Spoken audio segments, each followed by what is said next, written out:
fam, what up? My name is Anthony Greatness Kai, and I'm a dancer, motivational speaker, and much, much more. Blame my ADHD. Today I'm going to react to a video by The Detail called Michael Jackson and Madonna Hated Each Other, but here's why. Again, another thing that I don't know about. I didn't know that Michael Jackson and Madonna had a rivalry. I don't know much about Madonna, period. I know like one Madonna song, so it'll be interesting to hear more about this. Yesterday we reacted to him and Prince's beef, and it was crazy. So hopefully this video is not too much more crazy than that, because that was a lot to take in one sitting. If you have not purchased a copy of my new electronic book, 5 Life Lessons I Learned from Michael Jackson, you are missing out. You gotta get you a copy. It's inspiring, it's motivating, it's filled with quotes and ideas by Michael Jackson and my own thoughts combined. It's a phenomenal book, only $8 US, link in description. Be sure to watch this video all the way to the end to get today's random motivational tip. I'm done talking, let's go! It's 1991 at the 63rd Academy Awards, a night to celebrate the art of filmmaking. But ironically, it's two icons of music, Madonna and Michael Jackson, who were demanding the world's attention as they arrived to the event hand in hand. Time out! First thing I didn't know, they went on a date! Madonna and Michael Jackson went on a date! Nobody told me that! When you have music stars couple up, it becomes headline news. But when it's Madonna and Michael Jackson, and their first date is the red carpet at the Oscars, it becomes the stuff of legends. It's a big deal. The evening igniting what would become a bizarre whirlwind romance and an ultimately unfruitful music collaboration. But what went wrong? I mean, how did this even begin in the first place? Michael Jackson and Madonna dated? I just didn't know that. Welcome, Anthony, to the world where Michael Jackson and Madonna are a couple. Sure, you keep watching to get the full detail. But first, if you're interested in understanding the man, the music, and the magic behind Michael Jackson, we are your dedicated channel. So hit subscribe and that bell notification to keep up to speed with everything Michael Jackson. They make phenomenal with 2 new videos every week. Facts. Also, support our channel by checking out the Detail store for our original MJ-inspired styles.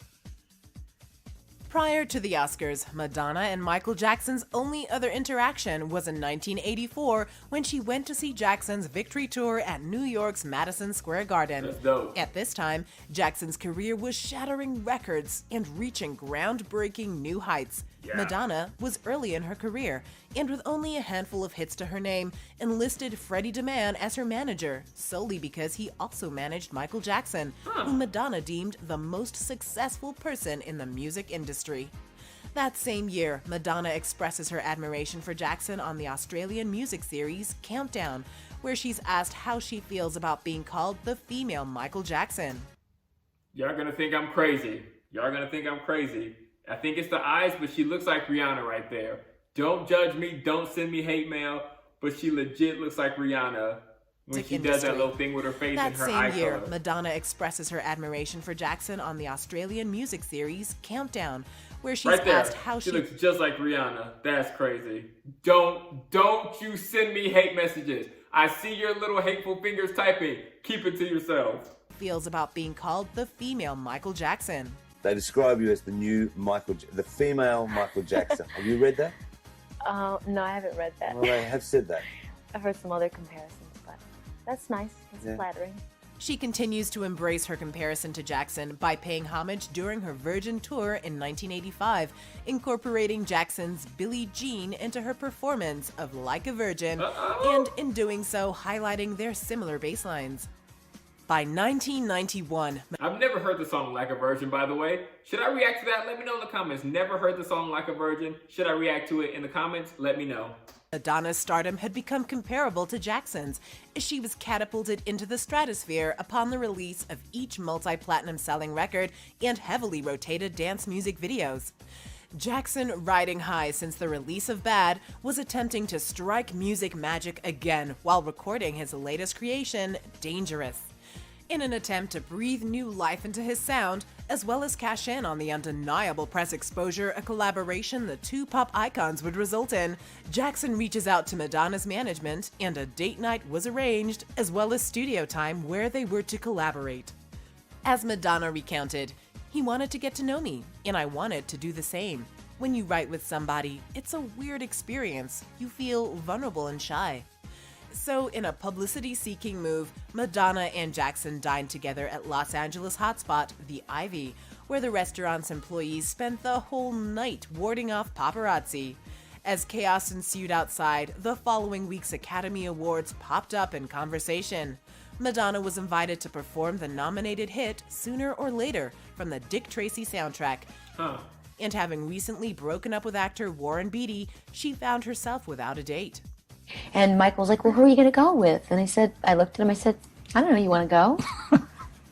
And he said, yeah, that'd be great. Hello. That infamous night, she channeled Marilyn Monroe, slipping into a glittering Bob Mackie creation and dripping in $20 million worth of Harry Winston diamonds, finishing both with a fur shawl, white opera gloves, and white satin shoes. $20 million in diamonds for one night? Meanwhile, Jackson pulled a classic MJ look. A sequined blazer, a stunning brooch in lieu of a bow tie, an extravagant fresh, gold Michael. belt casually Looking slung fresh. at the hips, and shiny embossed pants. After the ceremony, the two kept the night going, showing up together at Spago's for the Oscars after party. Madonna is said to have spent most of her time canoodling with Warren Beatty, leaving Michael alone to be gawked at by the other guests before being rescued by an old friend, Diana Ross, before Madonna returned and joined him for a strobe-flashing grand exit. And then, yes, he took me home. And now what do you want to know? What happened after that? Yeah. I'm not going to tell you. Although Nothing. speculated at the time, Madonna in recent years admitted to making the first move. Did you kiss? Of course. No. Of course. So who makes the first move? Is that true? Y'all think Michael and Madonna kissed that night, or is she just doing it for the clout? Let me know in the comments below. You or Michael Jackson? Who leans in? Well, I did, if you want to know the truth, because he's a little bit shy. Yeah. However, he was a willing accomplice. I did get him to sort of loosen up with a glass of Chardonnay. But did their love affair only extend to one kiss? A family friend, Flo Anthony, said Jackson told him that Madonna spent the night at Neverland, and that Madonna told him if they were going to start dating, she insisted she wasn't going to Disneyland, his favorite place. Ugh. I guess that's a deal breaker right there. Yeah, for sure. So it might not have worked out for the two stars romantically, but what about the studio time and a possible music collaboration? By late 1991, rumors abounded that the two stars were planning a much-anticipated duet. Jackson already had a song in mind that he penned with a provocative title, In the Closet. In short, Madonna contributed some lyrics and suggested they make a video where they both would appear in drag, but Michael rejected her ideas as too provocative, and as a result, Madonna told him she was not interested in recording a silly love song and backed out of the project. Dang. Commercial break. Give someone fresh produce they eat for a day. Okay. Teach their produce to last 2 times longer, and you might just help feed an entire planet. I'm intrigued, but I'm busy. After the song's release in 1992, Madonna spoke about the collaboration during a Jonathan Ross interview. He said that he wanted to call the song In the Closet. So I said, you want to call the song In the Closet? And he said, yeah. And I said, well, do you know what that implies? And he said, yeah. And he sort of giggled a little bit. And so he said, yeah. So I started writing words and getting ideas and stuff. And I presented them to him, and he didn't like them. And I think that I think all he wanted was a provocative title. And ultimately, he didn't want the content of the song to be sort of live up to the title. Makes sense. Jackson instead recorded In the Closet with Princess Stephanie of Monaco, whose vocals were initially mistaken for Madonna's. I've never heard In the Closet, I don't think. Don't judge me. I don't think I've ever heard In the Closet. Gotta listen to that. And the video was filmed by one of Madonna's favorite photographers, Herb Ritz, but it was a much tamer affair than Madonna had originally envisioned. But that wasn't it for the two pop culture icons, as their short-lived romance got ugly. Uh-oh. In April Uh-oh. 1991, Madonna tells The Advocate that she'd like to completely redo Jackson's image. I want to get him out of those Buckley boots and stuff, she said, stating that she tried to get Jackson to cut his long hair before appearing together at the Oscars. She also wanted Jackson Hold on. Just- No. We're not cutting Michael's hair, Madonna. Absolutely not. That hair was nice. The little Oh, okay, Madonna. No. You're out of line, out of bounds. Flag on the play, Madonna. No cutting Michael Joseph Jackson's hair. Jackson to cut his long hair before appearing together at the Oscars. She also wanted Jackson to spend time with the House of Extravaganza, a queer New York ball group that helped to inspire her 1990 hit, Vogue. As a family friend, Flo Anthony stated the reason their relationship didn't stick was because Madonna did an interview on TV saying she'd like him to get a new look and she wanted to get him out of those buckles. He was livid that she criticized him on TV. He was mad as hell. Jackson speaks of Madonna in 1991's unauthorized biography, Michael Jackson, The Magic and the Madness. Let's face it, she can't sing and she's just an okay dancer. What does she do best? She knows how to market herself. That's it. In a taped recording with Shmuley Boteach, Jackson's spiritual advisor, Jackson reportedly stated he thought Madonna was jealous of his success. He also recounted a story when Madonna waved away a young fan who approached the two of them while they were dining. We were at the table eating, and some little kid came up saying, "Oh my God, Michael Jackson and Madonna." And she goes, "Get out of here, leave us alone." I said, "Don't you ever talk to children like this?" She said, "Shut up." I said, "You shut up." Then we went out again and went to the Academy Awards. And she... Your balls will thank you. Whoa! So if you guys aren't familiar with Manscaped, they have been one of the leaders when it comes to grooming. is not a nice person. Goodness, Manscaped. Just because I'm a man does not mean that y'all need to be advertising all that while I'm trying to do a reaction video right now. Goodness gracious. In a USA Today article, Sister to Sister owner Jamie Foster Brown describes a later occasion when Jackson and Madonna came into contact again during a birthday party at a restaurant. Madonna came up and snatched his glasses off his face and threw them across the room, breaking them. "Tonight, you're gonna be normal like the rest of us," she shouted. In a 1994 interview with the Los Angeles Times, Madonna spoke out about Jackson. "I felt like a peasant next to him, like this big, clumsy farm girl. Like, when I'm hungry, I eat. When I feel like saying something, I say it.